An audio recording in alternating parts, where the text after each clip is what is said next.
Oke, ini lanjutan dari video yang di pantai kemarin tentang apa yang nggak akan berubah 10 tahun ke depan, 20 tahun ke depan yang harus menjadi fokus kita dalam konteks apa yang harus kita kerjakan. Jeff Bezos bilang bukan apa yang akan terus berubah, tapi apa yang akan berubah 10-20 tahun ke depan.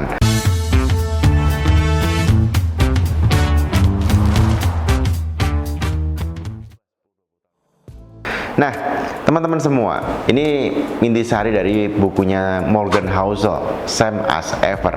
Dia bilang bahwa kalau kita mundur 500 tahun lalu ke 1000 tahun yang lalu, mungkin semua hal, let's say teknologi, ekonomi, geopolitik, negara, dan seterusnya itu beda semua. Tapi ada yang nggak berbeda dari 500 tahun lalu sama sekarang. Apa itu? Perasaan-perasaan manusia terhadap hal-hal yang dialaminya. Ngomongin rasa iri manusia terhadap satu sama lain. Ada mereka yang pengen ngejar gimana sih biar bahagia, gimana sih biar bahagia, gimana biar kaya, gimana biar kaya. Itu semua sama 500 tahun yang lalu maupun 500 tahun yang akan datang. Jadi kita kalau bisa fokus apa sebenarnya yang paling penting untuk dipelajari. Nah, kita sekarang pelajari dulu hal-hal yang merubah peradaban manusia. Misalnya 28 Agustus 1776. Saat itu terjadi yang namanya Perang Revolusi Amerika. George Washington semua tahu, itu salah satu pendiri negara Amerika. Waktu itu dihajar, benar-benar dihajar habis-habisan sama 400 kapal Inggris. Mereka tinggal dikejar ke hulu sungai, itu game over, habis. Tapi menariknya di hari itu 28 Agustus 1776 arah angin itu tidak mengarah ke hulu sungai sehingga kapal Inggris nggak bisa ngejar. Sekian ratus tahun kemudian sejarawan mengatakan bahwa kalau saat itu let's say anginnya mendukung untuk ngejar atau kayak ini dia bisa ngejar ke hulu, habis George Washington, nggak ada yang namanya Amerika. Jadi ternyata Amerika bisa terjadi karena hari itu nggak ada angin ke arah hulu. Atau mungkin cerita kedua, ada satu orang kapten kapal pengusaha, dia namanya Kapten William Turner. Karena dia niatnya pengen menghemat pengeluaran, menghemat uang, ada dia punya 4 mesin kapal, ditutup 1 sehingga sisa 3 yang jalan. Mesin kapal uap raksasa dalam kapalnya yaitu Lusitania, dan kapal ini berlayar dari New York ke Liverpool. Karena dia hemat yang namanya mesinnya itu, sehingga perjalanan itu mundur sehari, yang harusnya sampainya misalnya hari Rebo, dia sampainya jadi hari Kamis. Dan entah kebetulan, nggak ada yang kebetulan, karena dia nunda dengan kayak hemat bahan bakar itu, dia jadi ketemu dengan kapal selam Jerman. Ditembaklah pakai torpedo, lebih dari 1.200 orang meninggal dunia, banyak orang Amerikanya. Ini jadi pemicu paling penting Amerika ikutan Perang Dunia I. Dan dari situ banyak hal terjadi, merubah geopolitik dunia karena Amerika ikut Perang Dunia I dan seterusnya dan seterusnya. Bahkan dikatakan banyak negara nggak akan pernah jadi negara kalau nggak ada yang namanya kapal itu lebih lambat sehari dibanding seharusnya. Atau siapa yang nyangka misalnya 4 tahun yang lalu, 5 tahun yang lalu ada COVID-19 di Wuhan. Ya semua orang pikir ya biasalah yang namanya penyakit, tiba-tiba itu merubah kehidupan 8 miliar orang di dunia selama 2 tahun. Itu kejadian-kejadian kecil yang kalau mau dicari banyak hal sekali terjadi seperti itu, merubah hidup orang, merubah kita, mengubah hidup banyak orang di dunia ini. Tapi bisa nggak sih kita mengandalkan probability goal kita di masa depan dengan hal-hal yang kita nggak pernah tahu kapan terjadinya, akan terjadi apa, dan seterusnya? Jawabannya nggak bisa.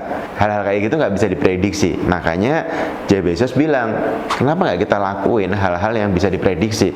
10 tahun lagi customer Amazon pasti masih pengen harga yang lebih murah, pengiriman lebih cepat, pilihan produk yang lebih lengkap, dan seterusnya. Nggak bisa dia bayangin 10 tahun lagi customer tuh pengen harga yang lebih mahal atau pengiriman yang lebih lama gitu.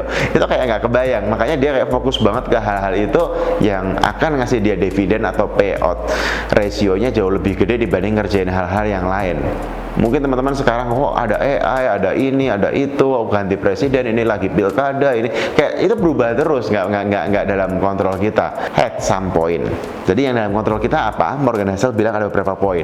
Yang pertama adalah tentang kebahagiaan. Banyak orang selalu ngejar-ngejar kebahagiaan, pengen bahagia, pengen bahagia, pengen bahagia. Ternyata rumus kebahagiaan kalau ditarik mundur 300 tahun lalu atau ditarik maju 300 tahun lagi sangat sederhana. Apa itu? Yaitu turunkan harapan kita, ekspektasi kita. Itu adalah aturan pertama dari kebahagiaan. 275 tahun yang lalu ada Montesquieu menulis, jika engkau hanya ingin bahagia, itu bisa didapat dengan sangat mudah, itu mudah dicapai. Tapi kalau kita ingin lebih bahagia dari orang lain, nah itu selalu sulit. Karena banyak dari manusia kita percaya orang lain itu lebih bahagia dibanding sebenarnya gitu. Kalau kita tarik mundur, orang terkaya di dunia John Rockefeller, dia nggak punya namanya iPhone, MacBook, internet, paracetamol, sunscreen, nggak punya semua. Apakah kita lebih bahagia dari Rockefeller karena kita punya semua itu? Belum tentu. Temannya Warren Buffett namanya Charlie Munger, dia seorang investor besar, pernah bilang bahwa dunia ini tidak digerakkan oleh greedy, ketamakan. Orang pikir karena ini ketamakan, dia pengen dapat ini, rakus, enggak. Tetapi digerakkan oleh envy atau rasa iri. Rasa iri, oh tetangga beli mobil lebih. Jadi kita beli mobil misalnya Avanza, seneng gitu. Tapi ketika lihat tetangga beli Pajero, tiba-tiba senengan kita hilang gitu si Avanza. Jadi kayak bukan sesuatu yang mutlak kebahagiaan atau apa kekayaan, bahkan itu nggak ada namanya kekayaan objektif. Semua relatif terhadap apa yang ada di sekitar kita. Ini contoh dua orang. Yang pertama namanya Ben Ferencz.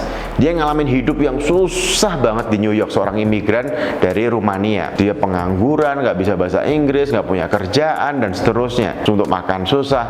Tapi menarik, dia itu adalah salah satu orang paling bahagia yang dikenal oleh teman-temannya. Kenapa dia bahagia banget? Padahal dia nggak punya yang dicari banyak orang. Dia nggak punya kerjaan, dia nggak punya tempat tinggal, dia nggak bisa bahasa Inggris di negara Amerika dan seterusnya. Karena dia bandingin kehidupan dia di New York yang seperti itu dengan kehidupan aslinya, keluarganya, orang tuanya di Rumania yang dikejar-kejar, mau dibunuh sama Nazi waktu itu.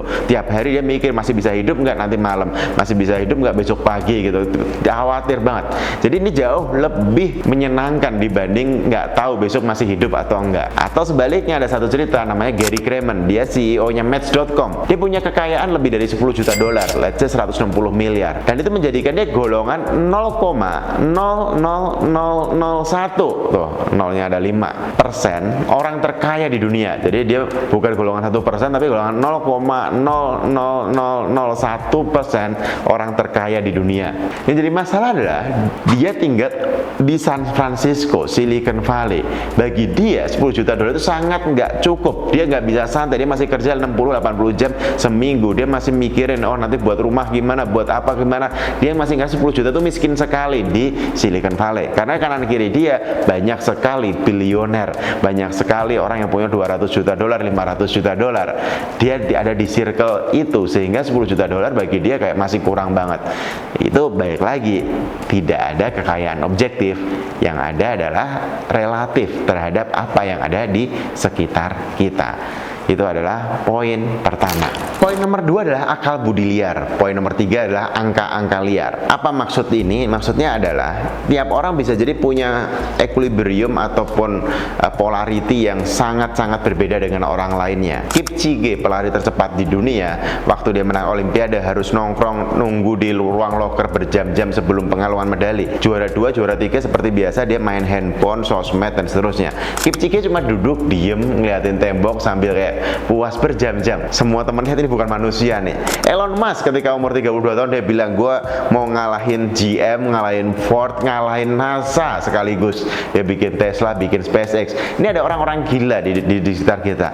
Nah, kadang orang-orang gila ini yang jadi panutan kita. Dia jadi kayak, oh kita bisa kayak Bill Gates, bisa kayak Elon Musk. Padahal angkanya nggak kayak gitu. Orang jadi kayak Bill Gates di bukunya yang pertama Psychology of Money, ini 1 banding mungkin 10 juta orang. Anak SMA bisa punya akses komputer di tahun 70-an itu.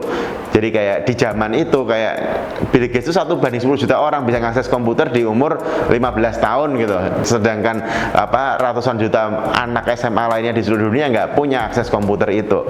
Tapi kadang kita ngelihatnya tolak ukurnya yang ujung sana ataupun ujung yang parah. Oh, di Zimbabwe mereka nggak bisa makan gitu misalnya, atau di Ethiopia mereka susah air. Seakan-akan tuh polaritas. Padahal sebenarnya 90% orang ada di tengah-tengah yang tanda kutip agak biasa-biasa aja. Termasuk angka-angka liar.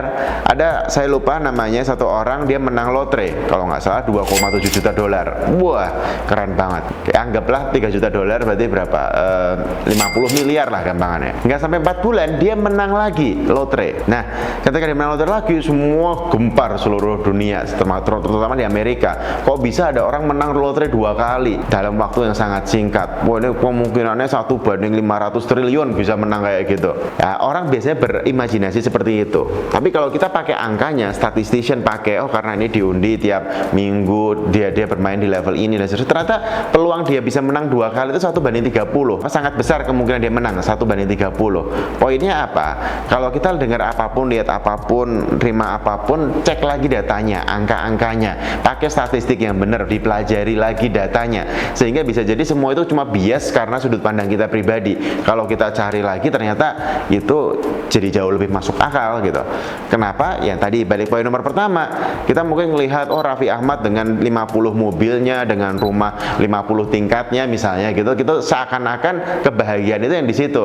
Padahal bisa jadi 99% orang juga nggak ngalamin kayak gitu. Tapi kalau kita set standar, kalau kita bahagia kalau udah punya 50 mobil kayak Raffi Ahmad, biasanya kita capek banget bertahun-tahun dalam hidup kita.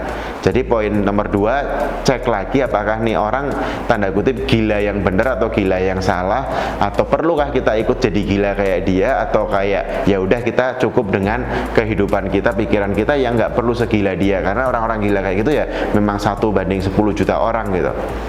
Dan tadi yang ketiga, cek lagi angka-angkanya. Poin nomor yang keempat adalah cerita terbaik menang.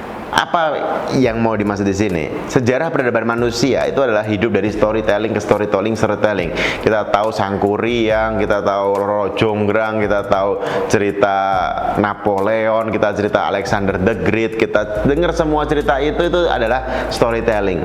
Di kitab-kitab suci manapun, mau di Kristen, Katolik, ataupun di misalnya Buddha, Hindu, atau di Islam, itu banyak cerita. Misalnya di Quran, cerita tentang Ashabul Kahfi, tentang Luqman, tentang Nabi Musa, itu semua cerita-cerita yang beredar sampai ribuan tahun. Gak usah jauh-jauh, yang deket-deket aja.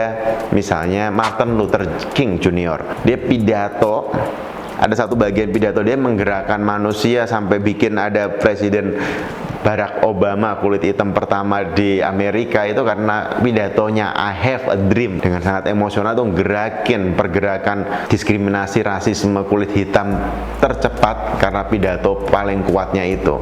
Atau misalnya gini, ada akademisi-akademisi yang semua sepakat nih buku ini sebenarnya nggak ada hal baru, nggak ada ilmu baru, nggak ada materi baru, nggak ada penemuan baru gitu. Biasa-biasa dia cuma ngumpulin dari sini, ambil sini, ambil sana, ambil sini, ambil sana. Nggak ada faedahnya buat peradaban manusia, kata akademisian. Penulisnya juga bilang apa? Iya, nggak ada kok, kita nggak ada hal yang baru. Tapi yang menarik adalah buku yang sebelumnya materi yang sebelumnya tidak populer ini, sekarang buku ini terjual lebih dari 28 juta eksemplar. Ini salah satu buku non fiksi terlaris sepanjang masa. Bukunya judulnya adalah Sapiens, Yuval Noah Harari. Kenapa bisa kayak gitu? Ya tadi, karena ini bisa disampaikan dengan cara yang berbeda. Atau gini misalnya, siapa yang nggak tahu kapal Titanic? Wah, dengan semua ceritanya kita tahu. Kapal Titanic ini saat tenggelam itu 1.500 orang meninggal. Dia diciptakan di Belfast. Saya pernah ke Belfast, Irlandia, ngunjungin ada museum Titanic. Padahal ini kota terkenal banget bikin banyak sekali kapal selama ratusan tahun terakhir. Tapi dia malah bikin museum tentang kapal yang jatuh, yang tenggelam.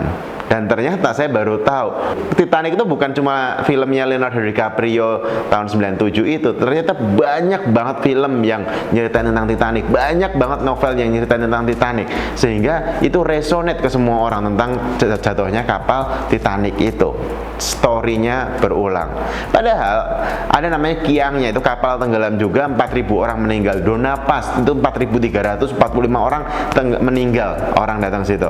Tapi kenapa nggak ada yang ingat, nggak ada yang kenal? Karena ini ada orang yang dongengin tentang ini. Saya pernah ketemu sama Jack Ma 2017. Dia bisa kayak seterkenal itu, padahal dalam tanda kutip dia pengusaha dan banyak sekali pengusaha lainnya juga. Karena dia jago dongeng. Dia cerita, oh 32 orang daftar ke AFC, 31 diterima, saya yang ditolak. Saya yang daftar Harvard 5 kali ditolak, saya daftar polisi ditolak, saya gaji cuma bisa jadi guru 500.000 sebulan. Nah, dongeng-dongeng itu dengan cara orang yang jago dongeng itu yang bakal diingat sepanjang peradaban manusia. Bahkan kalau kita ngomongin sejarah, yang namanya sejarah itu selalu ditulis oleh orang yang menang, bukan yang kalah. Jadi kalau Alexander the Great, yes, dia menguasai 3 benua umur 23 tahun. Tapi kita nggak dengar cerita Persia yang dikalahin sama Alexander the Great gitu. Oh, Genghis Khan, apa dan seterusnya. Selalu Al-Fatih ngalahin dapetin Konstantinopel 1443. Yang kita dengar itunya, kita nggak dengar cerita dari orang yang Konstantinopel dijatuhkan itu sama Al-Fatih dan seterusnya. Jadi sejarah ditulis yang menang. Jadi saya juga perlu belajar, teman-teman perlu belajar gimana sih untuk jadi nyeritain cerita yang benar itu ke lebih banyak orang biar bisa menyentuh hatinya. Itu poin nomor 4. Poin berikutnya adalah tentang ketenangan menanam benih. Jadi kalau ekonomi stabil, orang-orang pada optimis. Dan menariknya, orang-orang optimis ini bakal pada mungkin boros, foya-foya, nggak ngitung lagi, pada ngutang mungkin dan seterusnya. Dan ini biasanya bikin ekonomi nggak stabil. Nah, ekonomi nggak stabil biasanya bikin orang-orang jadi pesimis dan seterusnya. Itu kayak muteran. Sederhananya gini, hard times create strong people. Strong people creates good time. Good times create weak people. Weak people create hard times. Jadi kalau masanya lagi susah, lagi lagi krisis, lagi apa, itu bikin orang-orang pada kuat gitu. Nah, orang-orang kuat ini bikin masa itu jadi enak gitu, jadi menyenangkan. Nah, waktu yang menyenangkan, waktu yang enak ini bikin orang jadi lemah. Nah, nanti orang-orang yang lemah ini bikin masa jadi sulit lagi. Dan ini sejarah peradaban manusia selalu berputar kayak gitu. Pusat dunia ini selalu bergerak dari 5.000 tahun yang lalu. Pernah di Babylon, pernah di Mesopotamia, pernah di Mesir, pernah di Tokyo, pernah di London, pernah di New York. Itu geser-geser terus saja. Mungkin Dubai dan seterusnya. Ini nggak akan pernah berhenti. Termasuk ketika pengusaha atau siapapun yang lagi kerja, kalau lagi masa enak, seru nih, kita ambil ini, kita beli ini, kita itu, dan seterusnya. Nanti lagi sulit, jadi penghematan lagi dan seterusnya. Ini sejarah manusia terus berjalan. Saya pernah ketemu Pak Arman Hartono yang punya grup Jarum, BCA, salah satu orang terkaya di Indonesia. Dia bilang, dia itu udah 9 generasi.